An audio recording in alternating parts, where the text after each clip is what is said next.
Bon, le Bitcoin et les cryptos sont-ils dans un bear market? Les gars, aujourd'hui, il faut qu'on parle des raisons de la chute vertigineuse que sont en train de voir les cryptos. C'est presque du jamais vu. Les altcoins sont au plus bas. Le Bitcoin a perdu plus de 10 000 $ au cours des 24 dernières heures. On ne voit ça que dans la fin des marchés aussi. Alors aujourd'hui, au cours de cette vidéo, il faut que je vous explique ma stratégie personnelle ainsi que les raisons de cette rechute.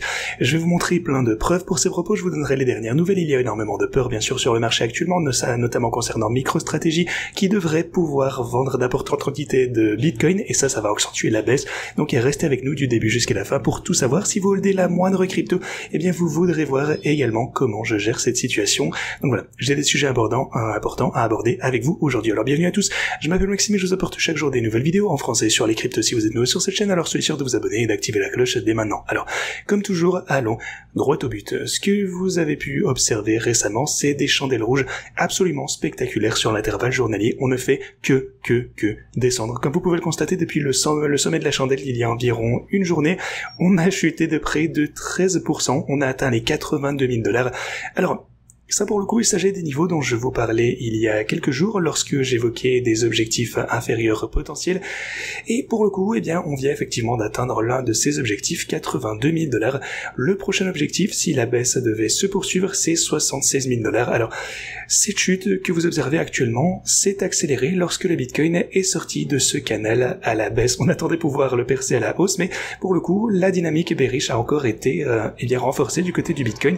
Alors, il était déjà baissier sur les intervalles plus courts, comme vous le savez si vous avez suivi mes quelques dernières vidéos. Alors, au moyen et long terme, je reste bien entendu bullish, mais au court terme, il est clair qu'on est dans une phase extrêmement bearish pour les cryptos. Alors, l'essentiel, c'est bien sûr de savoir si on se trouve effectivement dans un bear market, et eh bien, si c'est le cas, jusqu'où pourrions-nous réalistiquement descendre? Alors, techniquement, la baisse que vous observez actuellement, et encore une fois, je tiens à préciser ceci que on est déjà chuté d'environ 33-34%, c'est déjà vertigineux. Et si vous regardez les précédents replis qu'on a pu voir au cours de ce rallye, eh bien vous pouvez voir qu'ici on est également descendu de 33%. Si vous regardez le pullback avant ceci, donc lors de ce cycle, on a également chuté de 33%. Donc le pourcentage en lui-même, les fameux 33%, c'est un phénomène connu et on a toujours fini par remonter au cours de ce cycle. Bien sûr, la différence réside que dans le fait qu'on a eu un pullback en janvier, on est tombé au 75. Le truc, c'est que à ce moment-là, les altcoins avaient déjà connu une forte poussée, mais pour le coup, ils ne se sont jamais vraiment remis de ce moment et ils n'ont jamais atteint les sommets dans lesquels on était au milieu de ce cycle. C'est pour ça que la situation est bien pire. Cette chute est d'autant plus douloureuse que, eh bien, les gens ne sont juste pas sûrs de à quoi s'attendre. Avec les graphiques les plus récents, depuis, eh bien, le crash qu'on a pu voir en octobre, eh bien, c'est une chute quasiment totale. En fait, personne ne peut respirer. On n'a aucun moment de répit.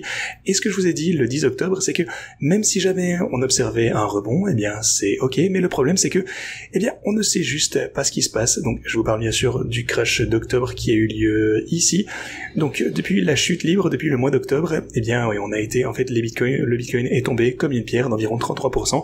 Et ce que je vous disais, c'est qu'on ignore toujours l'ampleur réelle de l'impact et ce que ça aura comme impact sur le marché au court terme, parce que même si on observe un léger rebond après le crash, ce qu'on a vu bien entendu, eh bien on ne connaissait toujours pas, eh bien, les personnes qui s'étaient fait liquider. On ne sait pas si, eh bien, des vendeurs ont été forcés sur les plateformes d'échange qui subissent également, eh bien, de lourdes chutes. On a eu les teneurs de marché, effectivement, qui ont pu se faire potentiellement liquider. Donc ça se sera dessiné au cours des semaines qui s'en sont suivies. En fait, c'est exactement ce qui s'est produit. On se rend compte qu'il y a certainement beaucoup plus de dégâts que ce qu'on ne laissait paraître au début. Alors, ça aussi, par contre, ça peut offrir une excellente opportunité. Comme je vous le disais, si vous parvenez à profiter des pullbacks et accumuler à des prix beaucoup plus intéressants, comme par exemple là où on se trouve actuellement, si le cours redescend aux 72 000 $, potentiellement, je pense que c'est une excellente opportunité. C'est pas un conseil financier, vous le savez, mais personnellement, en ce qui me concerne, je vois ceci comme une excellente opportunité d'achat parce que, eh bien, je n'ai jamais adhéré à cette idée. Oui, d'ailleurs, c'est pour ça qu'on observe ce genre de rechute actuellement. Le truc, c'est que tout le monde s'attendait à une forte hausse et elle n'est jamais arrivée.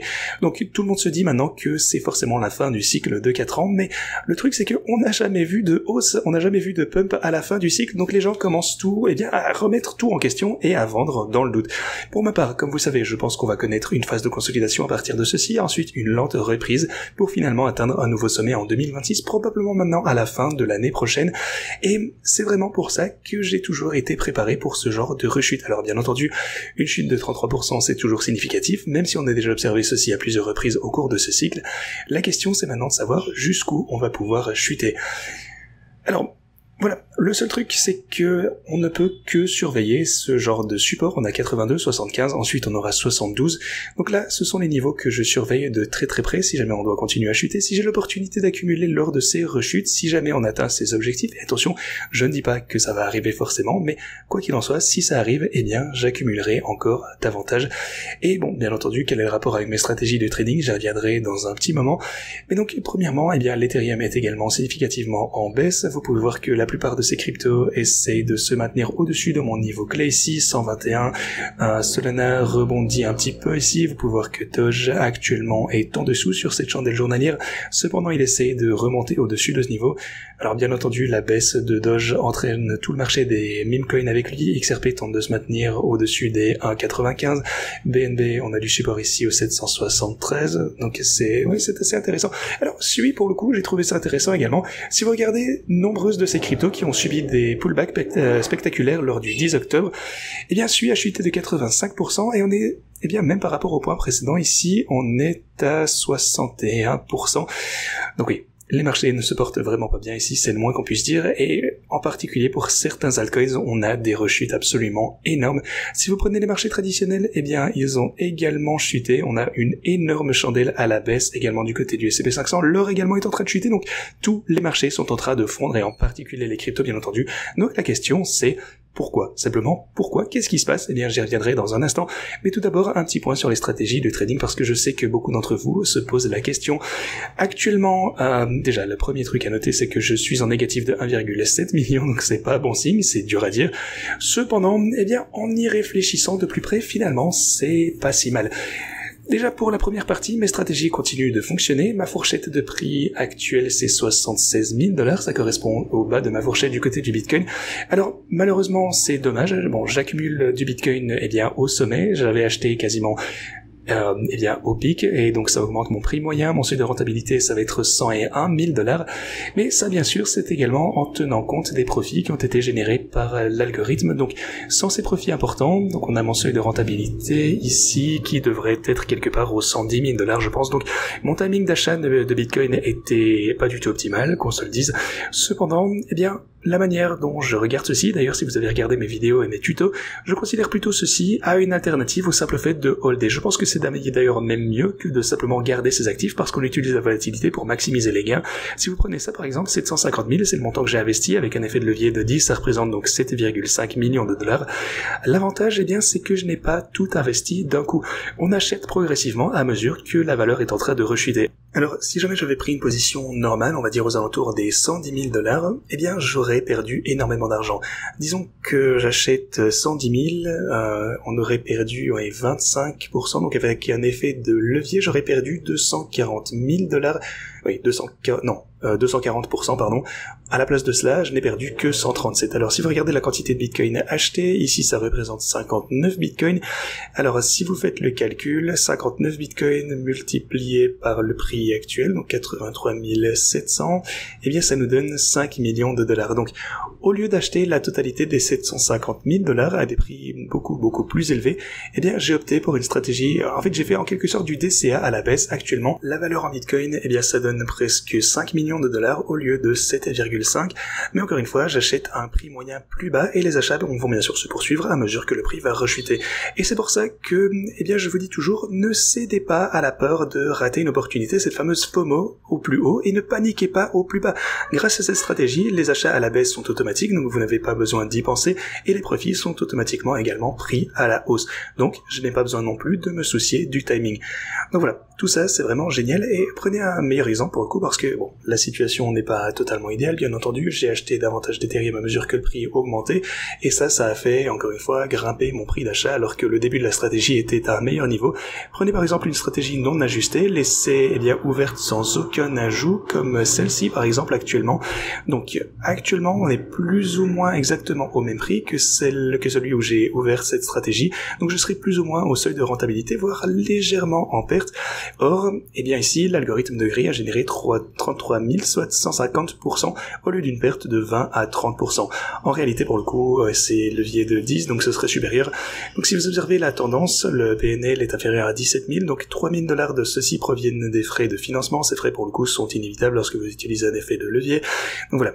Même si je venais juste de prendre une position à effet de levier, je surperforme largement par rapport à simplement, un holder normalement. Idem pour les bitcoins pour le coup. Ici, j'ai pris position à 85 700 et je n'ai rien changé de ceci, je n'ai rien ajouté, je n'ai rien retiré, donc position totalement neutre. Ici, pour le coup, je suis en baisse parce que le prix a chuté, un peu plus bas, on est à 83 000, donc ça représenterait une perte importante. Mais en réalité, je suis légèrement en profit, simplement grâce à l'algorithme ainsi que la stratégie de trading qui opère leur magie. Alors ici, si vous regardez le PNL de tendance, une grande partie provient également du solde des frais de financement. Encore une fois, c'est inévitable si vous utilisez des effets de levier. En fait, pour le coup, je paye moins cher parce que j'utilise des stratégies de trading qui réduisent les frais de financement, étant donné que c'est pas entièrement déployé ici sur le marché. Mais voilà. Donc tout va bien finalement. Alors même chose pour Solana, regardez Solana, j'ai pris position à 140, le cours est descendu à 128, alors je serai en perte largement, mais l'algorithme a tellement bien fonctionné malgré cette volatilité que au final, je suis en positif de 108%. Autrement dit, l'utilisation de ces stratégies de trading m'a en fait permis d'éviter des pertes considérables. Même si ici j'ai l'impression d'avoir perdu de l'argent, en fait on s'est juste sauvé. Même chose ici pour Dogecoin, je suis entré à 17,5, on est descendu à 14, donc j'aurais perdu énormément d'argent, mais ce n'est pas le cas parce que la stratégie de trading a utilisé, créer ces points d'entrée pour générer plus de profit avec la volatilité. Donc voilà, je vais bien sûr continuer à utiliser ces stratégies pour mes transactions.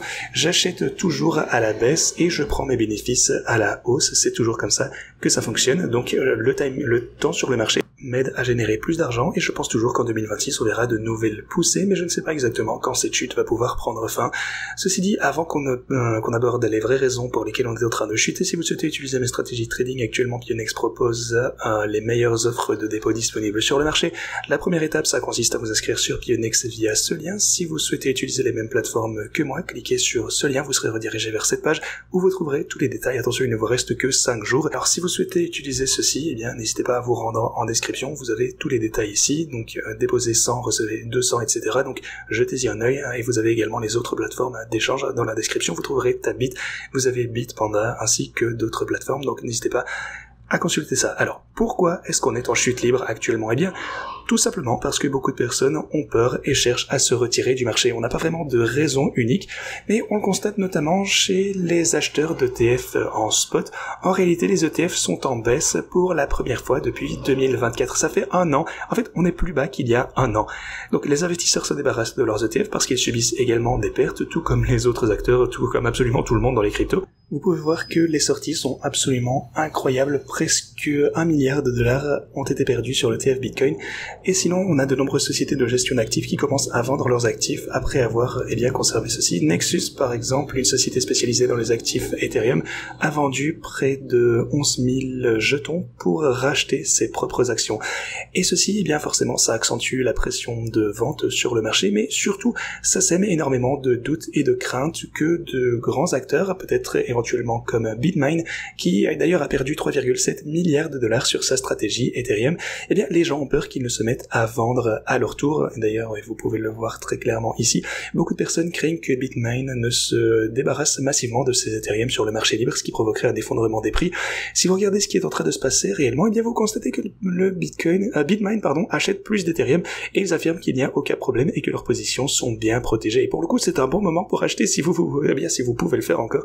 En fait, le PDG de Bitmain a insinué que des manipulateurs tentent actuellement de faire baisser le prix et visiblement le truc c'est qu'ils y arrivent plutôt bien étant donné que les prix ont juste chuté juste sans aucun répit, mais au contraire lorsqu'on atteindra le bottom, et je pense qu'il faudra peut-être du temps avant qu'il ne se forme avec conviction. Inutile de vous précipiter pour acheter si vous pensez que les prix vont encore chuter, et encore une fois on ne fait que chuter depuis 1 mois, donc on n'a aucune raison pour le moment de penser que ça va s'arrêter.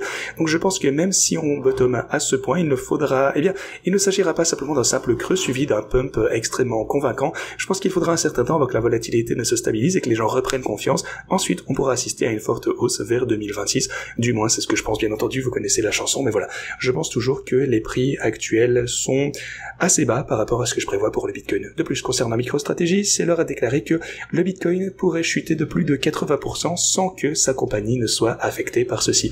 Alors, visiblement, il n'y a pas lieu de s'inquiéter. Vous savez que beaucoup de personnes spéculent qu'il pourrait se faire liquider, ça a toujours été le cas, mais non. Michael Saylor nous donne 71 années de couverture de dividendes en supposant que le prix reste stable et que toute appréciation du Bitcoin au-delà de 1,41 permettra de rembourser les dividendes. Donc voilà, encore une fois, c'est du langage technique, mais on n'a aucune raison de s'en faire selon lui. Le point important, c'est qu'on sait que MicroStrategy a été financé par des emprunts. Ils investissent ensuite des sommes considérables dans l'achat de Bitcoin et c'est de là que vient la crainte, celle de ne pas pouvoir rembourser l'intégralité de leurs emprunts. Mais tout ça est plutôt logique. Tant que le Bitcoin ne tombe pas jusque zéro, eh bien, tout va bien, ils pourront toujours s'en sortir. S'il tombe jusqu'à zéro, de toute façon, on est fichu, donc ça sert à rien de s'inquiéter pour les bêtises comme ceci. Mais voilà. La situation semble favorable pour l'avenir. Rien n'a changé concernant les fondamentaux du Bitcoin. Cependant, un autre élément qui inquiète, c'est que MicroStrategy pourrait être exclu du Nasdaq, et ça fait vraiment peur à tout le monde. Cette exclusion, pour le coup, entraînerait une sortie de capitaux de l'action MicroStrategy d'une valeur estimée entre 2,8 ainsi que 8,8 milliards de dollars. Alors, comme vous pouvez vous en douter, ceci alimente énormément de peur sur le marché. On a l'impression que tout le monde est en train d'abandonner, et souvenez-vous que au même titre que tout le monde est euphorique au sommet, eh bien tout le monde a peur ici, ça ne veut pas dire que c'est le pire moment. Je tiens à préciser que toutes sortes de discours vont circuler, mais les marchés baissiers sont normaux. Le Bitcoin a atteint son sommet au 4e trimestre de l'année, puis son creux environ un an plus tard. Il faut s'adapter au marché actuel et non celui qu'on souhaiterait. C'est ce que vous voyez sur ce tweet, mais plusieurs facteurs sont en jeu. Cette fois, c'est différent. Tout d'abord, la forte hausse attendue au 4e trimestre n'a pas eu lieu. À la place, on a juste observé une consolidation prolongée, essentiellement depuis l'été. Il ne s'est absolument rien passé. À partir de juillet, le cours est juste resté latéral sans la forte progression attendue au 4e trimestre. De plus, on constate la présence de nombreux autres facteurs parce que jamais dans l'histoire des crypto-monnaies, le Bitcoin ne s'est arrêté aussi brutalement à la fin d'un resserrement quantitatif et avant un assouplissement quantitatif. Ici, ce cycle briserait tous les codes si c'est effectivement le début d'un bear market et c'est pour ça que je pense que ce n'est pas le cas. Donc c'est important à noter. Ceci dit, merci d'avoir regardé et moi je vous dis à la prochaine.